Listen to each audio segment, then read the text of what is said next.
Money, money, money. Everyone's chasing it. But when is it greed and when is it growth? Is it bad to work just for money, or that's more like an outdated idea? Our parents told us that work is for paying the bills, not to enjoy it. I think that's bull.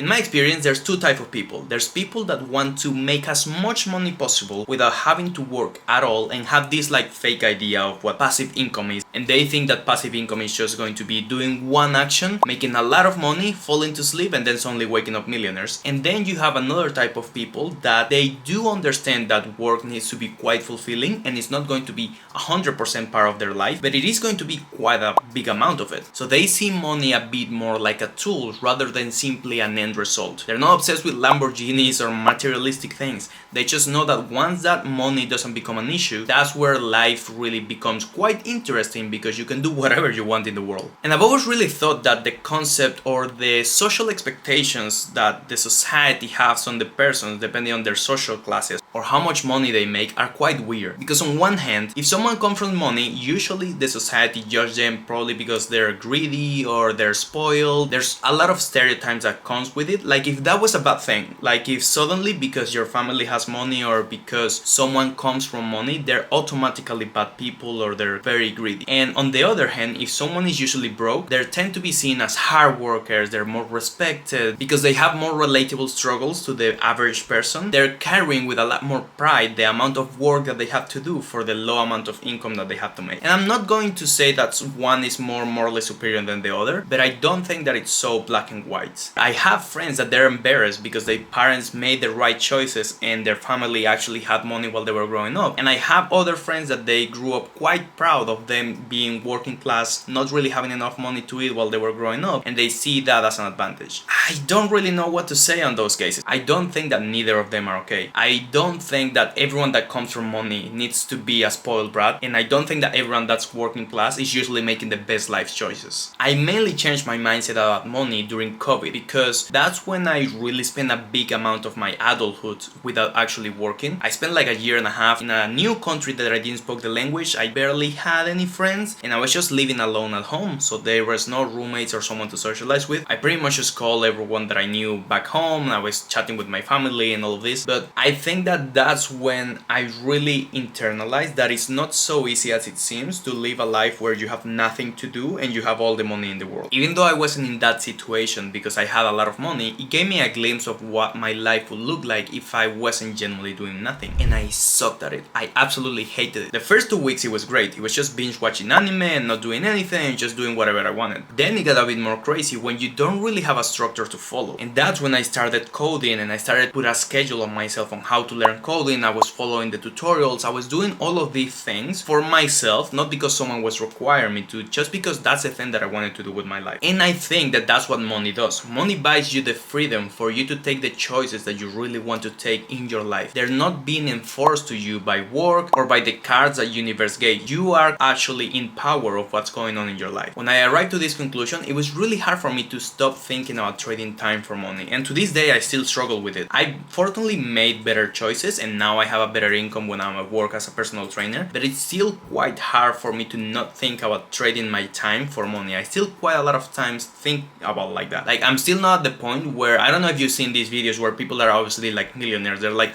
oh, I'm going to delegate everything that I'm doing in my life because it just makes more sense because every time that I'm breathing, I'm essentially losing money. I'm not quite there yet. I understand it. I conceptually understand it, but I'm still not internalizing that part in myself. However, I do have tried to do a lot more things that I know that they're outside of my comfort zone and that they're going to help me to build long-term wealth. I started a YouTube channel during COVID too that was in coffee and in Spanish, but I'm not really doing that just because I don't really like coffee anymore. I changed countries another time to a country that, yeah, I do speak the language, but it's still another time that I had to emigrate and start from scratch. I switched industries from hospitality after working as a barista for 4 or 5 years to actually becoming a personal trainer, and it's been great so far. It's been 3 years out of this, but it was quite intimidating in the beginning going from an employee to a self-employed person. The coffee shop literally had to close down for me to actually stop being a barista because I was too afraid to actually quit and stop being a barista and a personal trainer at the same same time, so I worked those 2 jobs for like 8 months straight while also starting the university, because that was the other thing that I did. I decided that I wanted to go back to university to study software engineering, not because I wanted to get a degree just for the sake of getting a degree, but because I wanted to learn the skills that were gonna help me to build the products that I want to build in this world. And I'm not going to lie, it hasn't been as good as I expected, but it has pushed me for me to learn specifically the things that I needed to learn on my own time about how to become a better developer. Up until this point, I've tried to save every small penny that I could during these last 8 years. However, I have to switch off from that mindset, because realistically, saving money in your 20s is not the smartest choice, and that's why I'm making this video, because you can't just be piling and piling and piling money up. You have to build streams of income, and it doesn't have to be multiple ones. I don't think it's as easy as that. I do understand the concept, but I do think that you have to focus on one thing in the beginning, and after you do that one thing really good, that's when you diversify. At least for me, my main focus in the long term right now is being this YouTube channel, because I do think that it's something that I've always gravitated towards with. Every